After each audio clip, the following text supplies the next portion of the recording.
خوش آمدید۔ آج ہم ایک بہت ہی دلچسپ موضوع پر بات کرنے والے ہیں جو آج کل کافی چرچا میں ہے، متحدہ عرب امارات میں ریئل اسٹیٹ ٹوکنائزیشن۔ جی بالکل، یہ ایک انقلابی تصور ہے کہ کس طرح ٹیکنالوجی، خاص طور پر بلاک چین، ریئل اسٹیٹ جیسی روایتی انڈسٹری کو بدل رہی ہے۔ تو ہم آج تفصیل سے سمجھنے کی کوشش کریں گے کہ یہ سارا نظام کیسے کام کرتا ہے۔ ہمارے پاس ٹوکن پروسیس .pdf دستاویز سے کچھ بنیادی معلومات ہے اور ہماری کوشش ہوگی کہ اس عمل کو، اس کے فائدوں کو اور ممکنہ خطرات کو گہرائی میں جا کر سمجھیں۔ بالکل، دیکھیں، بنیادی طور پر ٹوکنائزیشن کا مطلب ہے کسی حقیقی جائیداد جیسے کوئی اپارٹمنٹ بلڈنگ یا دفتر، اس کے مالکانہ حقوق کو لینا، یعنی جو اصل ملکیت ہے۔ جی بالکل، اس ملکیت کو بلاک چین ٹیکنالوجی استعمال کرتے ہوئے چھوٹے چھوٹے ڈیجیٹل حصوں میں تقسیم کرنا۔ ان حصوں کو ٹوکنز کہا جاتا ہے۔ اچھا، تو یہ ٹوکنز کیا ہیں؟ کیا یہ شیئرز کی طرح ہے؟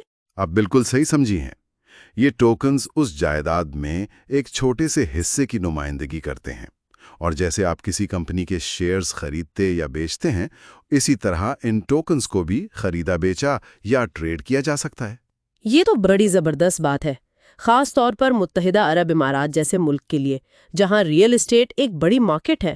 جی ہاں، اس کا سب سے بڑا فائدہ یہی ہے کہ یہ مقامی اور بین الاقوامی دونوں طرح کے سرمایہ کاروں کو موقع دیتا ہے۔ اب انہیں پوری مہنگی جائیداد خریدنے کی ضرورت نہیں ہے، وہ ان ٹوکنز کے ذریعے، مطلب چھوٹی رقم سے بھی، اس مارکیٹ کا حصہ بن سکتے ہیں۔ تو آئیے اس عمل کو ذرا تفصیل سے دیکھتے ہیں۔ پہلا قدم کیا ہوتا ہے؟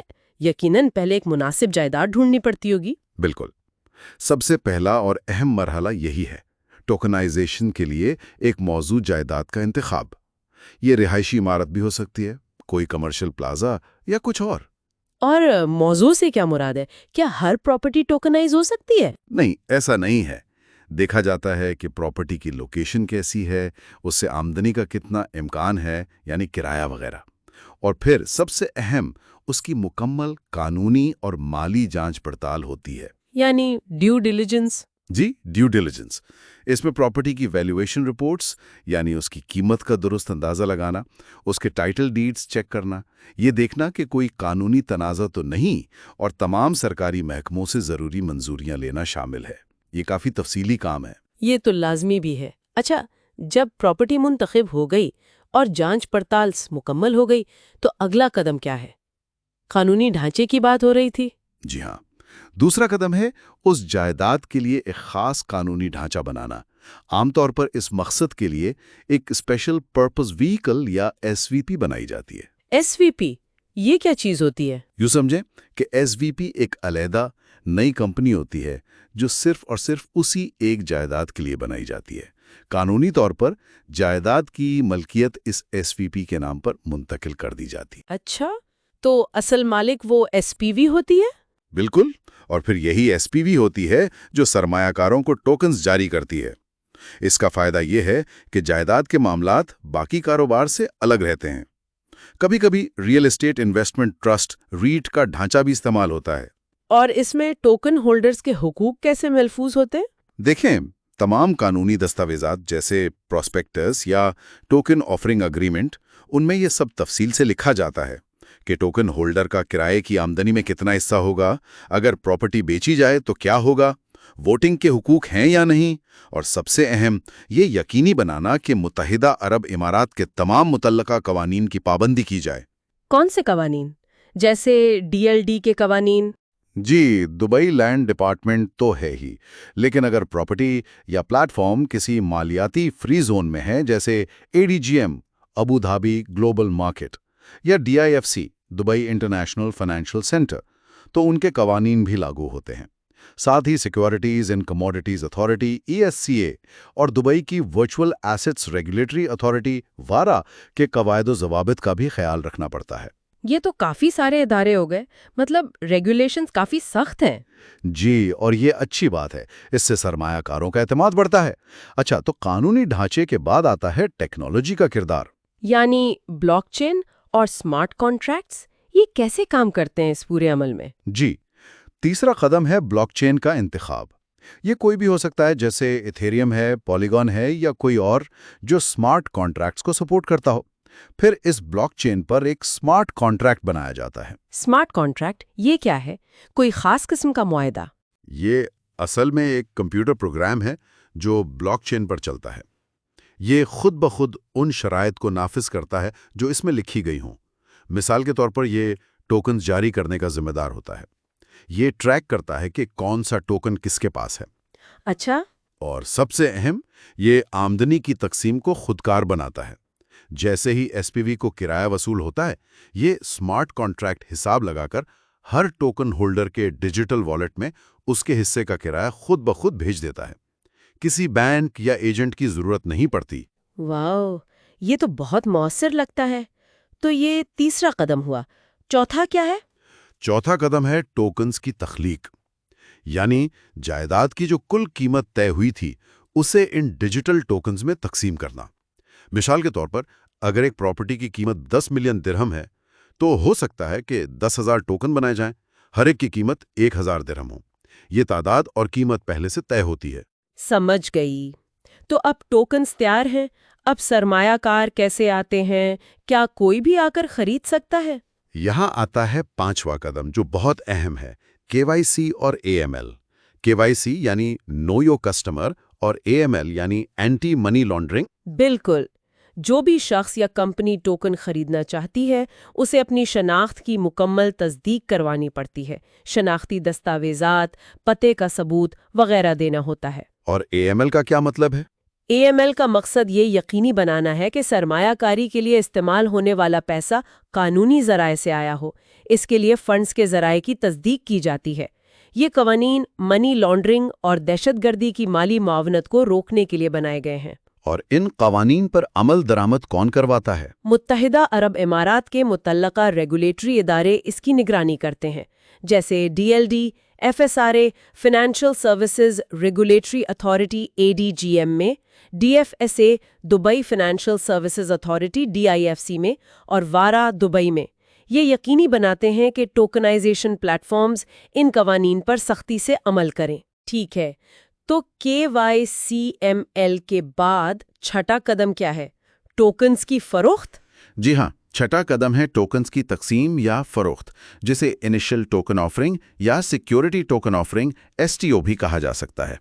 یہ عام طور پر ایک لائسنس یافتہ آن لائن پلیٹ فارم کے ذریعے ہوتی ہے۔ یعنی کوئی خاص ویب سائٹ یا ایپ؟ جی، سرمایہ کار اس پلیٹ فارم پر رجسٹر ہوتے ہیں، اپنا KYC مکمل کرتے ہیں اور پھر وہ وہاں سے ٹوکن خرید سکتے ہیں۔ خریداری کیسے ہوتی ہے؟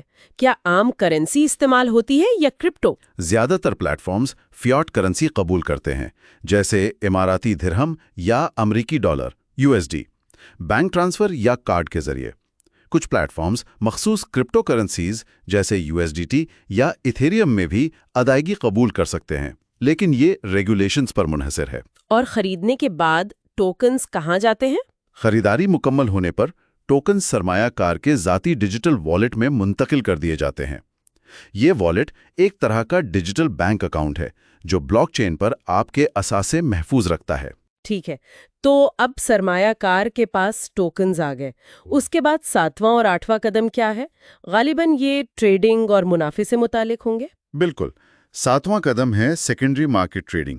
اگر ریگولیٹرز اجازت دیں اور پلیٹ فارم یہ سہولت فراہم کرے تو سرمایہ کار اپنے ٹوکنز دوسرے سرمایہ کاروں کو خرید و فروخت کر سکتے ہیں۔ یعنی اگر مجھے پیسوں کی ضرورت پڑے تو میں اپنے ٹوکن بیچ سکتی ہوں؟ جی ہاں، بالکل، یہ اس نظام کی ایک بڑی خوبی ہے جسے لیکویڈیٹی کہتے ہیں۔